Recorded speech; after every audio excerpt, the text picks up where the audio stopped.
মিয়ানমারের আরাকান রাজ্য মংডু বুচিডং বোমা হামলার কোনো শব্দ শোনা যায়নি শুক্রবার সকাল থেকে। তবে গেল দুদিনের বোমার বিকট শব্দের আতঙ্ক এখনও ভর করে আছে টেকনাফ সীমান্তের বাসিন্দাদের। এখন তাদের মূল ভয় আবারও কখন রোহিঙ্গা অনুপ্রবেশ করে। নিরাপত্তা বিশ্লেষকরা বলছেন সীমান্ত সিলগালা করা জরুরি। কামরুল ইসলাম মিন্টুর প্রতিবেদন, ছবি তুলেছেন হেলাল উদ্দিন। মিয়ানমারের আরাকান আর্মির দখলে থাকা রাখাইন রাজ্যের মংডু বুচিডং ও কিয়াকতাও সহ বিশাল এলাকার পুনরুদ্ধার এবং বেসামরিক প্রশাসন ও সামাজিক ব্যবস্থা ভেঙে দিতে দফায় দফায় বিমান হামলা করছে দেশটির জান্তা বাহিনী। খবর আসছে, এ হামলায় শুধু রোহিঙ্গা নয়, রাখাইনরাও এলাকা ছেড়ে পালাচ্ছে। আর পাশের দেশের অস্থিরতা থেমে থেমে ভারী বোমার বিকট শব্দে আতঙ্কে সময় পার করছেন টেকনাফ সীমান্তের বাসিন্দারা। টেকনাফ সীমান্তের জনগণের বলতে অনেক হুমকির মুখে পড়ছে এবং তারা অনেক আতঙ্কের মধ্যে আছে।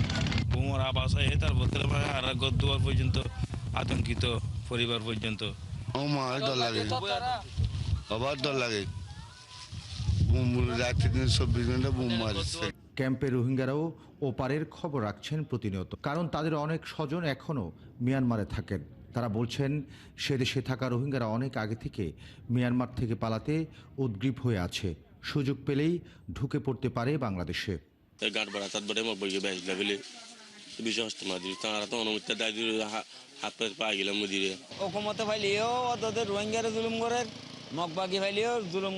নিরাপত্তা বিশ্লেষক সাবেক কূটনৈতিক অবসরপ্রাপ্ত মেজর এমদাদুল ইসলামও জানান, মিয়ানমারে চলমান সংঘাতে বহু রোহিঙ্গা বাংলাদেশে ঢুকে যাবে, যার কারণে সীমান্ত সিলগালা করা খুবই জরুরি। অবশিষ্ট যে রোহিঙ্গারা সেখানে আছে, বিশেষ করে আপনার সিটুয়ের উপকণ্ঠ থেকে শুরু করে এদিকে পক্ত ইভেন রতিরং বুতিরঙের দিকে অনেক এখনো পর্যন্ত রোহিঙ্গাদের অবস্থান আছে। তারাও হয়তো এই সংঘাতের কবলে পড়ে এখন আশঙ্কা দেখা দিচ্ছে তারা বাংলাদেশের দিকে আরও বেশি করে এখন ঢুকে পড়তে পারে। আর বিজিবি বলছে তারা সীমান্ত জুড়ে টহল বাড়িয়েছে, কঠোর দৃষ্টি রাখছে অনুপ্রবেশের সম্ভাব্য সব পয়েন্টে। বর্তমান পরিস্থিতি বিবেচনায় বর্ডার গার্ড বাংলাদেশ সীমান্তে সর্বদা সতর্ক অবস্থানে আছে। গত 2 বছরে নতুন করে বাংলাদেশে অনুপ্রবেশ করেছে 1.5 লাখের মতো রোহিঙ্গা। কামরুল ইসলাম মিন্টু, 71, কক্সবাজার। টেকনাফ সীমান্তের খবর জানাতে এবারে আমাদের সাথে যুক্ত হচ্ছেন সহকর্মী তারেক হায়দার। তারেক, সীমান্তের কি পরিস্থিতি এখন? গোলাগুলির শব্দ কি আরো পাওয়া গেছে কিনা? পরিস্থিতি নিয়ে স্থানীয় প্রশাসন কি বলছে, জানাবেন সামগ্রিক খবর।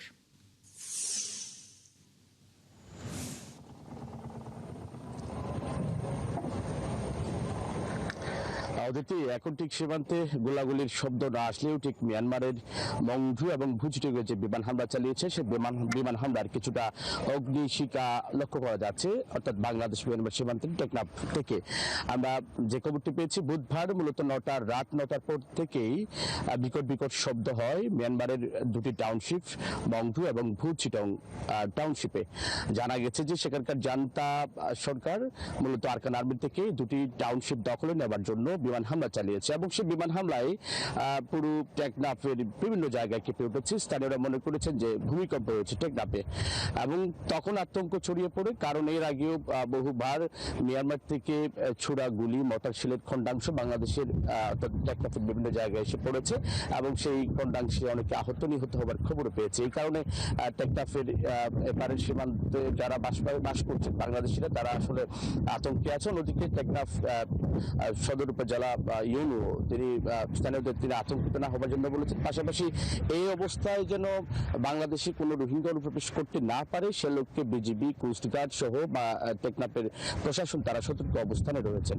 এখন পর্যন্ত বলা যায় যে বুধবার রাতের পর থেকে বিকট কোনো শব্দ কিংবা সংঘাতের খবর আমরা পাইনি। তবে হ্যাঁ, সেখানে যে বিমান হামলা চালিয়েছে মিয়ানমারের অভ্যন্তরে দুটি টাউনশিপে মংডু এবং ভুচিডংয়ে, সেখানে অগ্নিশিখা বাংলাদেশ থেকে লক্ষ্য করা যাচ্ছে।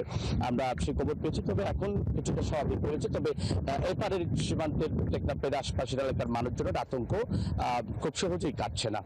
অদিতি। ধন্যবাদ তারেক, আপনার কাছ থেকে আমরা সীমান্তের খবরাখবর জেনে নিচ্ছিলাম। আপনি আছেন সেখানে, খবর রাখছেন, নিশ্চয়ই নতুন কোনো তথ্য হলে আমরা জানবো। দর্শক, সহকর্মী তারেক হায়দার টেকনাফ সীমান্তের খবর নিয়ে যুক্ত ছিলেন এতক্ষণ।